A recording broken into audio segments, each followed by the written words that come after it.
بسم اللہ الرحمن الرحیم وعہدنا الی ابراہیم واسماعیل ان طہرا بیتی للطائفین والعاکفین والرکع السجود صدق اللہ مولانا العظیم۔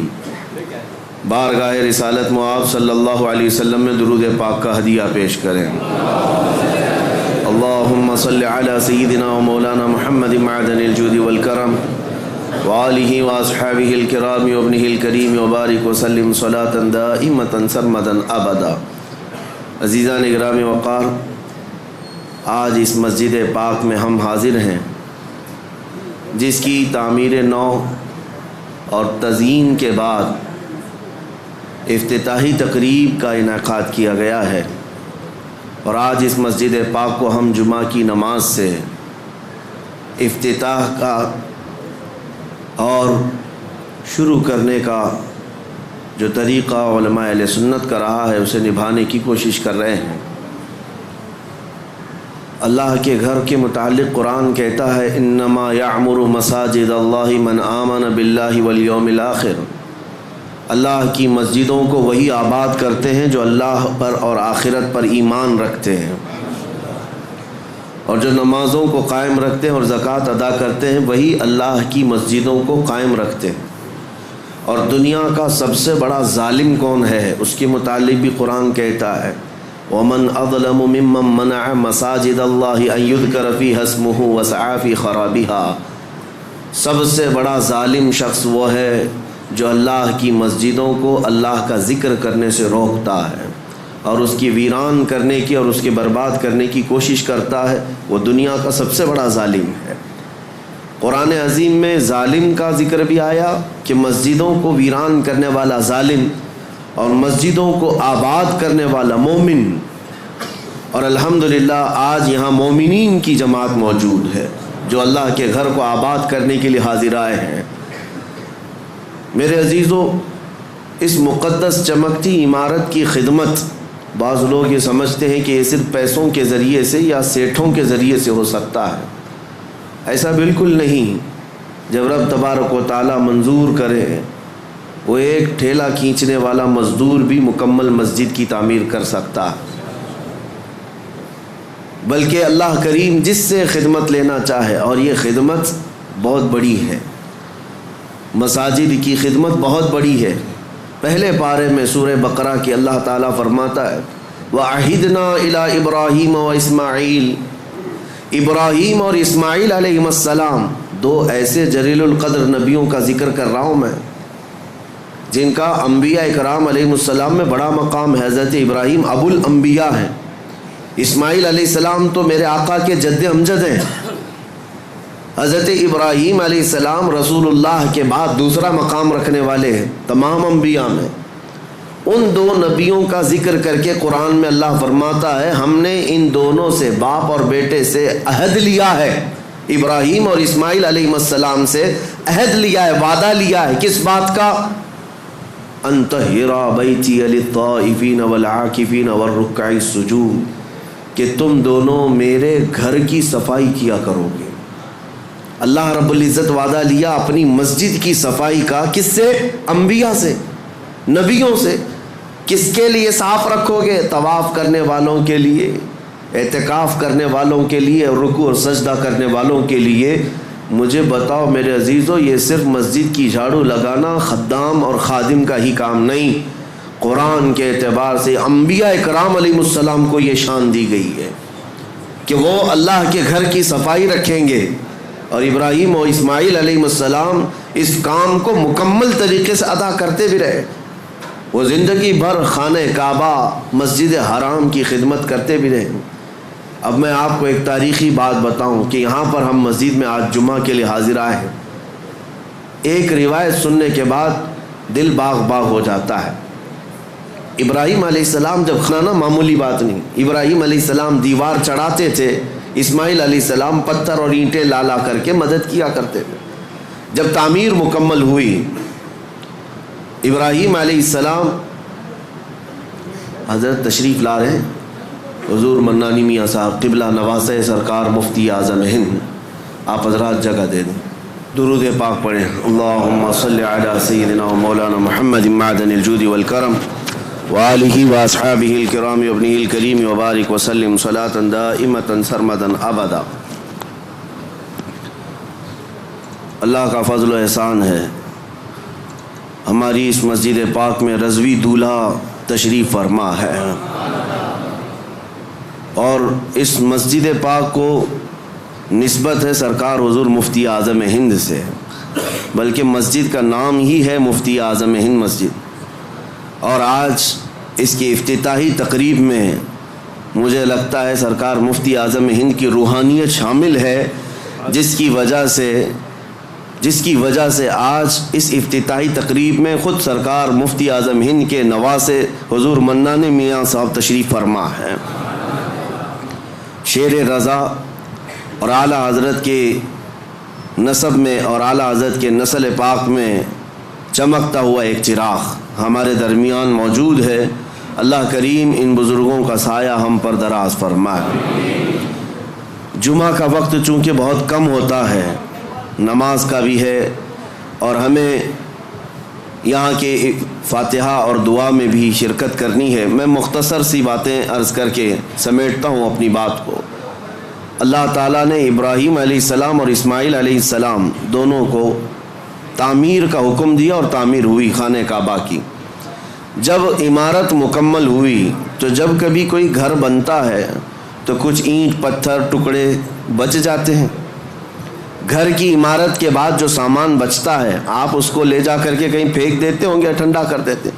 خانہ کعبہ کی تعمیر کے بعد جو مٹی، اینٹ، پتھر، گارے جو جس سے بھی بنا تھا وہ بچا تھا.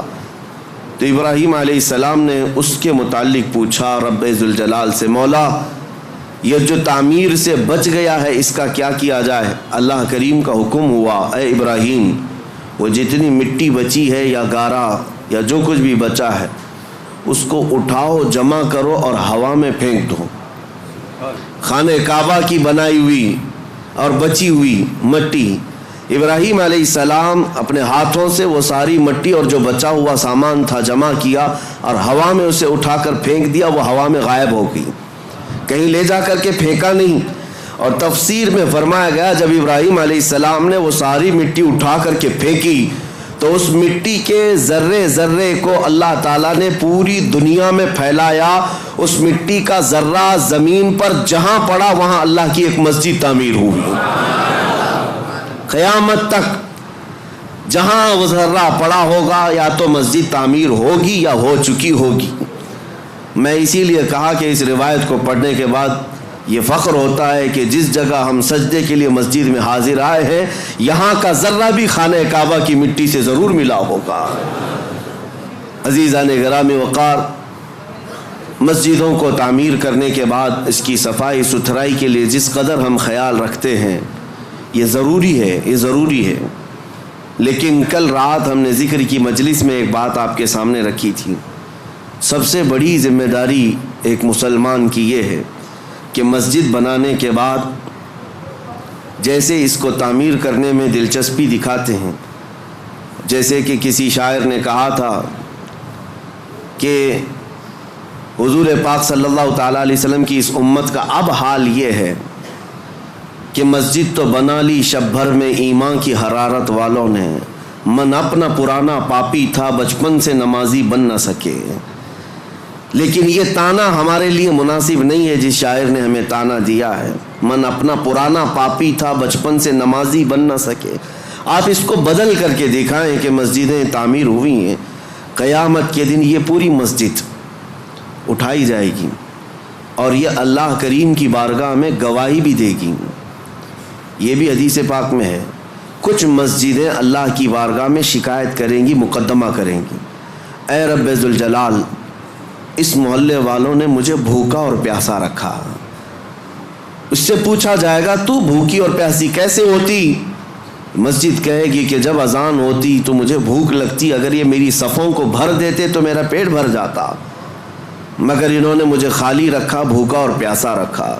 مسجد اگر کسی کے خلاف مقدمہ کرے قیامت کے دن تو میرے عزیزوں پورا محلہ اس میں شامل ہو جائے گا. اس لیے آپ نے مسئلہ سنا ہے کبھی ہر رمضان المبارکہ میں کوئی نہ کوئی ایک مسجد میں اعتکاف ضرور کرے، کیونکہ یہ مسجد کا حق ہے۔ اگر ایک بھی اعتکاف میں نہیں بیٹھا تو پورے محلے والے گنہگار ہیں، سب کے اوپر گناہ ہوگا، اور اگر ایک بیٹھ گیا تو سب کے اوپر سے ذمہ داری ختم ہو جائے گی۔ کیوں؟ مسجد کا حق ہے، اس مسجد کو رمضان کے آخری عشرے میں خالی نہیں رکھا جائے گا۔ اسی طرح سے جو بات میں عرض کر رہا تھا وہ یہ ہے کہ مسجد کو جس طرح تعمیر کر کے چمکایا جاتا ہے، اس سے زیادہ تمہیں خیال ہونا چاہیے مسجد کے متعلق، کہ مسجد کے متعلق آپ کیا کہتے ہیں؟ یہ اللہ کا گھر ہے۔ سب یہی کہتے ہیں نا، مسجد کیا ہے؟ اللہ کا گھر ہے۔ اللہ کا گھر کا مطلب کیا ہے؟ اللہ رہتا ہے، اللہ رہتا ہے نہیں، نسبت کے لیے کہا گیا ہے کہ اللہ کا گھر ہے، اس کا مالک صرف اللہ ہے۔ کوئی مسجد کا متولی، کوئی مسجد کا امام، کوئی مسجد کا خادم، کوئی مسجد کا ٹرسٹی کبھی یہ نہ سمجھے کہ یہ میری پراپرٹی ہے۔ مسجدیں جو ہوتی ہیں وہ صرف اور صرف اس کی ملکیت اللہ کے حوالے ہیں۔ کبھی آپ نے سوچا کہ یہ مسجدیں جو شہید ہوئی ہماری، گورنمنٹ تو آفر دیتی ہے کہ اس جگہ چھوڑو دوسری جگہ بنا لو، ہم کیوں نہیں مانتے؟ اس کی وجہ یہ ہے کہ ہم اگر مالک ہوتے تو کمپرومائز کرتے، مالک اللہ ہے، ہمیں صرف حفاظت کے لیے مامور کیا گیا اور ہم زندگی بھر اس کی حفاظت ہی کریں گے۔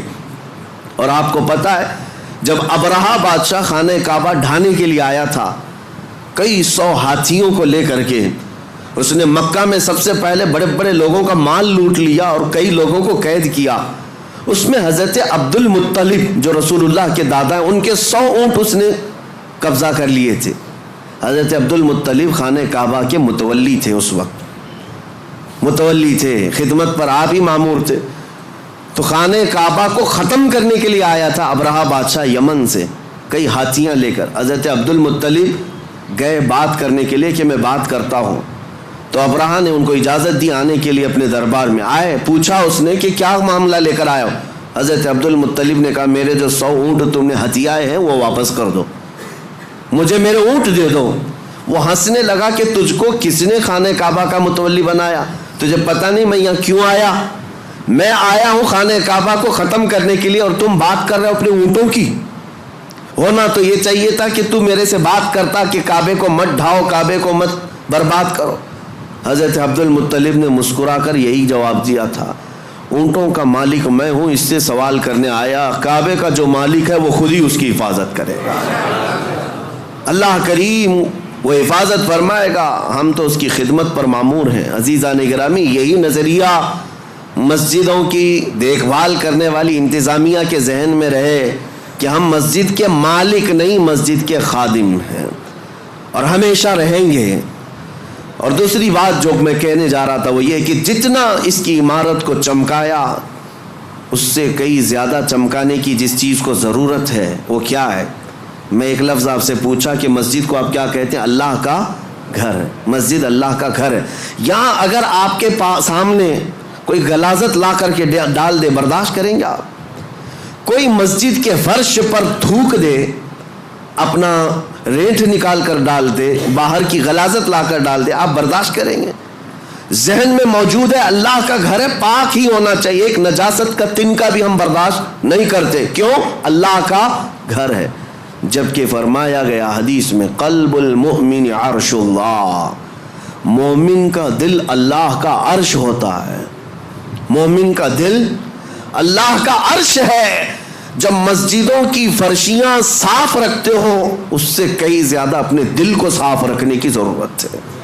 جتنا اس کو چمکایا اس سے زیادہ اپنے دل کو چمکاؤ، جتنا اس کو صاف کیا ہے، زینت دیا ہے، اتنا ہی اپنے دل کو زینت دو۔ مولانا روم سچ فرماتے ہیں، کعبہ بنائے خلیل اطہر است و دل گزرگاہ رب جلیل است۔ خانہ کعبہ ابراہیم علیہ السلام کی بنائی ہوئی عمارت کا نام ہے، لیکن دل رب ذوالجلال کی گزرگاہ کا نام ہے۔ یہاں رب ذوالجلال تمہارے قلب کی طرف نظر فرماتا ہے، اس لیے اس کو پاک رکھنا چاہیے۔ ہم مسجدوں میں غلاظت برداشت نہیں کرتے تو پھر اپنے دل میں گناہوں کی لذت کے خیالات، کبھی وسوسوں کے انبار، کئی خواہشات کی بہت ساری بھیڑ، دل میں کیا کیا جمع کر رکھا۔ جبکہ مومن کے متعلق کہا گیا وہ اللہ کا عرش ہے. اس اللہ کے عرش کو کیا اسے ناپاک رکھا جا سکتا ہے؟ اس دل کی جتنی صفائی اور پاکی ہوگی اس قدر تم مقامات کو بھی پاتے جاؤ گے. اب آپ کو کیسے پتہ چلے یہ دل پاک ہے یا نہیں؟ اس کی سمپل سی مثال ہے. مسجد میں وضو کرنے کے لیے آتے ہیں, یہ نل لگے ہوئے ہیں وضو کے, ظاہر سی بات ہے اس کی ٹنکی تو کہیں لگی ہوگی, پانی کہیں جمع ہوتا ہوگا, وہیں سے تو نلوں میں آتا ہے. 10-12 نل لگائے ہوں گے وضو کے لیے. نل کھولو, کون سا پانی آتا ہے؟ جو ٹنکی میں ہوگا وہی آئے گا. اگر ٹنکی میں پاک صاف پانی رکھا ہوا ہے تو جو بھی نل کھولو پاک صاف پانی آئے گا, اور ٹنکی میں اگر نجس پانی ہے, میلا پانی ہے, تو کسی بھی نل کو کھولو میلا پانی نکلے گا. یہ مثال اس لیے میں دے رہا ہوں, اپنے دل کی ٹنکی کو سمجھ لو. اگر ہاتھ پیر آنکھ ناک یہ سب اعضاء نل ہیں, یہ سب صحیح کام کر رہے ہیں, تو سمجھ لو کہ دل کے اندر سب پاکی صفائی ہے. اور اگر بے حیائیاں ہو رہی ہیں اس کا مطلب ہے کہ دل کی ٹنکی میں نجاست بھری ہوئی ہے. آنکھیں خطا کرتی ہیں, زبان غلاظت بکتی ہے, ہاتھ گناہ کرتے ہیں, پیر گناہ کرتے ہیں, تو اس کا مطلب یہ ہے یہ اعضاء کا کنیکشن دل سے ہے. اگر دل ناپاک ہے تو ہر عضو ناپاکی کرے گا, ہر عضو ناپاکی کرے گا. اسی لیے حدیث پاک میں میرے آقا صلی اللہ علیہ وسلم فرماتے ہیں الا وان فی الجسد مضغۃ اذا صلحت صلح الجسد كله واذا فسدت فسد الجسد كله الا وهي القلب. میرے آقا فرماتے ہیں آگاہ ہو جاؤ, تمہارے جسم میں گوشت کا ایک ٹکڑا ہے, اگر وہ صحیح ہو گیا تو سارے اعضاء جسم کے سارے پارٹس صحیح ہو جائیں گے, اور اگر وہ بگڑ گیا تو سارے اعضاء بگڑ جائیں گے. وہ کیا ہے؟ حضور فرماتے ہیں وہ دل ہے, وہ تمہارا دل ہے. اسی لیے لقمان حکیم کے لیے حکم ہوا تھا, ایک بادشاہ نے کہا ایک بکری ذبح کرو, اس میں جو سب سے اچھی چیز ہے وہ لے آؤ. آپ نے ذبح کیا اور دل لے جا کر بادشاہ کے پاس رکھا, کہا پورے جسم میں سب سے اچھی چیز یہ ہے. بادشاہ نے دوسرے دن ایک بکری دی اور کہا سب سے بری چیز نکال کر لاؤ. دوسرے دن ذبح کیا اور پھر دل لے جا کر کے ہی بادشاہ کے سامنے رکھا, کہا یہی سب سے بری چیز ہے. اگر صحیح ہو گئی تو سب سے اچھی چیز جسم میں دل ہے, اور اگر بگڑ گیا تو سب سے بری چیز دل ہے.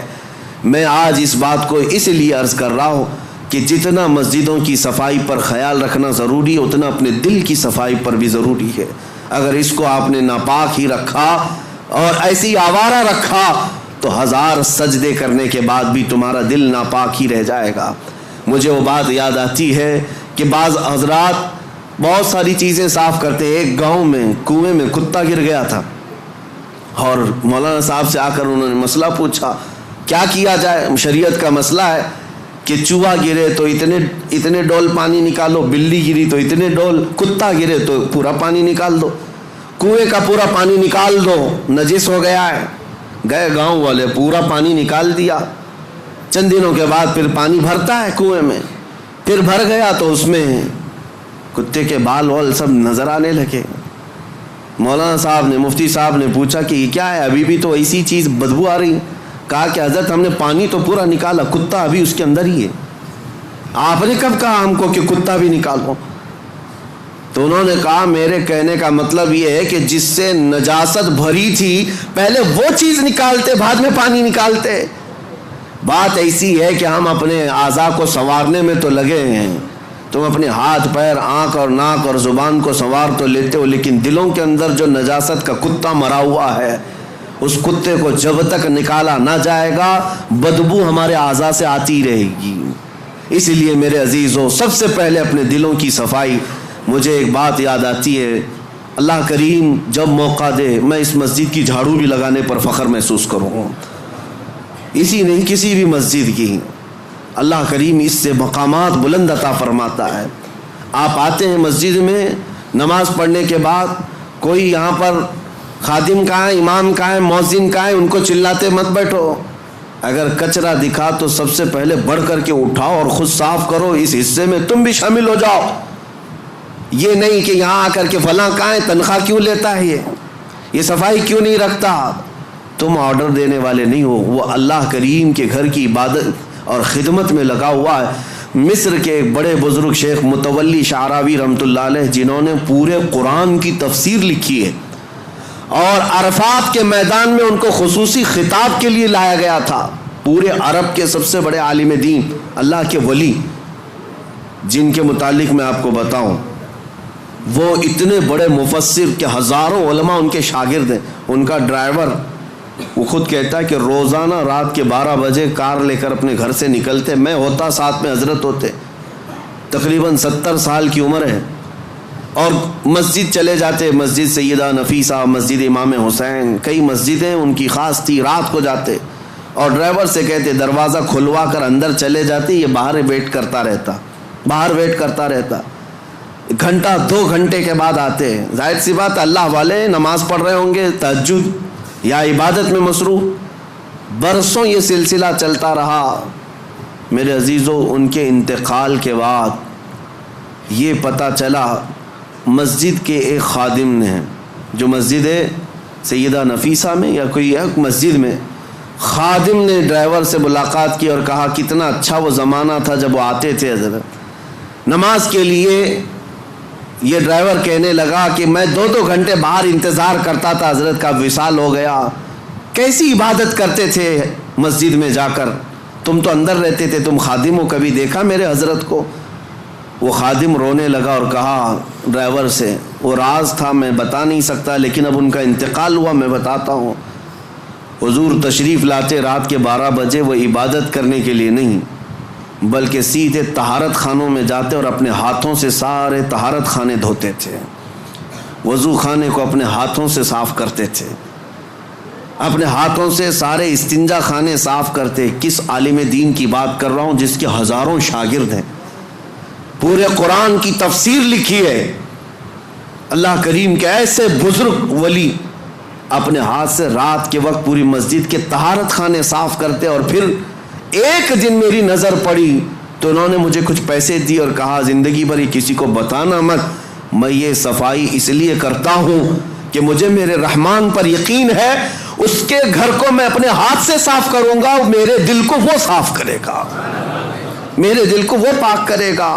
اور اللہ نے ایسا پاک کیا کہ جب وہ بزرگ شیخ متولی شعراوی رحمۃ اللہ علیہ کے انتقال کا وقت آیا، میں آپ کو بتاؤں ہمارے اساتذہ موجود تھے جنہوں نے کہا سرانے کے پاس کئی علماء کھڑے تھے، وہ بستر پر لیٹے ہوئے تھے، اچانک آپ نے کہا کہ ہٹ جاؤ تم سب یہاں سے، سرانے کے پاس سے ہٹ جاؤ. وقت کے بڑے بڑے لوگ کھڑے تھے. اس کے بعد اچانک انگلی اٹھائی، کہا اشہد ان لا الہ الا اللہ واشہد انک رسول اللہ. کلمہ طیبہ اسے نہیں پڑھتے، اشہد ان محمدن رسول اللہ. میں گواہی دیتا ہوں کہ اللہ کے سوا کوئی معبود نہیں، اور گواہی دیتا ہوں محمد صلی اللہ علیہ وسلم اللہ کے رسول. کلمہ یہی ہے، پڑھتے ہوئے دنیا سے جائیں. لیکن آپ نے آخری وقت میں انگلی اٹھائی اور یوں کلمہ پڑھا، میں گواہی دیتا ہوں کہ اللہ کے سوا کوئی معبود نہیں، اور میں گواہی دیتا ہوں کہ آپ اللہ کے رسول ہیں. یہ اس وقت بندہ کہتا ہے جب رسول اللہ کو اپنے سامنے دیکھ رہا ہو. جب اپنے سامنے دیکھ رہا ہو تب یہ کہہ سکتا ہے انک رسول اللہ، آپ اللہ کے رسول ہیں. پھر ان کا وصال ہوا. علماء کرام کہتے ہیں کہ ہم نے ایسی موت کسی کی نہیں دیکھی جو انگلی اٹھا کر خود رسول اللہ کو دیکھ رہا ہو اور دنیا سے جا رہا ہو. میرے عزیزو، یہ مقامات بلند انہیں ان کاموں کی وجہ سے یا ان نیکیوں کی وجہ سے بھی ہو سکتا ہے ملی ہوں. اس لیے آج اس مسجد پاک کی جن لوگوں نے خدمتیں کی ہیں، اللہ ان کے گھروں کو سجا اور ان کی قبروں کو روشن کرے، اور رب ذوالجلال اس مسجد پاک کو عشق رسول کا مرکز بنائے. یہاں سے خرافات نہ ہوں، فتنے نہ ہوں، جھگڑے فسادات نہ ہوں، بلکہ مسجدوں کے متعلق حدیث پاک میں ایک بات آتی ہے، اس لیے ڈر لگتا ہے.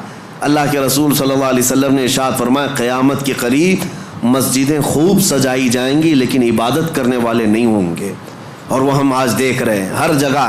لیکن اس کا مطلب یہ نہیں کہ مسجد کو سجانا نہیں چاہیے، سجائیں، اپنے گھر سے زیادہ سجائیں، لیکن ساتھ اس مسجد کی رونق اور زینت یہاں ہونے والے کاموں سے ہے. اگر عبادات مکمل ہو رہی ہیں، نمازیں صحیح ہو رہی ہیں، اس کے علاوہ اللہ کے ذکر ہو رہے ہیں، رسول پاک صلی اللہ تعالیٰ علیہ وسلم کے بارگاہ میں سلام، یہ سب چیزیں ہو رہی ہیں، تو گویا کہ آپ نے مسجد کا حق ادا کیا ہے، مسجد کا حق ادا کیا۔ اللہ کریم ہم سب کو اس مسجد پاک کا حق ادا کرنے کی توفیق عطا فرمائے۔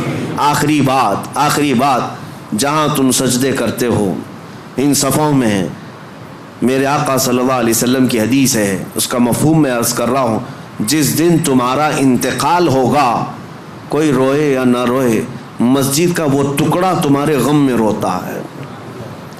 جہاں تم سجدہ کرتے تھے، تمہاری جدائی کے غم میں وہ ٹکڑا روتا ہے، وہ مصلی روتا ہے۔ اللہ کریم کی بارگاہ میں عرض کرتا ہے کہ مولا، اس کی پیشانی کے سجدوں سے مجھے قرار تھا، مجھے سکون تھا، آج وہ چلا گیا، مجھے بے قراری ہے، بے اطمینانی ہے۔ اسی لیے میرے عزیزو، ان ٹکڑوں کو وفادار سمجھو۔ دنیا تمہارے مال کی پرستار ہو سکتی ہے، تمہارے عہدے اور منصب کے دیکھ کر کے ہو سکتا ہے دوست بن جائے، لیکن یہ زمین کے ٹکڑے اگر تمہاری دوستی کرتے ہیں تو فقط تمہارے سجدوں کی وجہ سے کرتے ہیں، تمہارے سجدوں کی وجہ سے یہ تم سے دوستی کرتے ہیں۔ اور جس دن انتقال ہو، جنازہ جا رہا ہو، دنیا روتی ہے یا نہیں روتی اس سے مطلب نہیں، مجھے اس بات کا احساس ہے کہ یہ مسجد کا وہ ٹکڑا میرے غم میں روتا ہے جس پر میں سجدے کیا کرتا تھا۔ آؤ ان مسجدوں کو سجدوں سے آباد کرو۔ کیوں تمہیں سجدے لمبے لگنے لگ گئے، بھاری لگنے لگ گئے؟ لوگ تو یہی شکایت کرتے ہیں، امام صاحب بہت لمبا سجدہ کرتے ہیں، لمبے سجدے کرتے ہیں، بستر پہ 8 گھنٹہ سوئے رہتے الٹا، کبھی بھاری نہیں لگا؟ اللہ کریم کی بارگاہ میں خشوع و خضوع سے 3 منٹ بہت بھاری ہو جاتے، یہ دل کا بوجھ ہے۔ آؤ، اقبال نے سچ کہا تھا، آج اس کا حاصل ہم دیکھتے ہیں، وہ ایک سجدہ جسے تو گراں سمجھتا ہے، بھاری سمجھتا ہے، وہ ایک سجدہ جسے تو بھاری سمجھتا ہے، 1000 سجدوں سے دیتا ہے آدمی کو نجات۔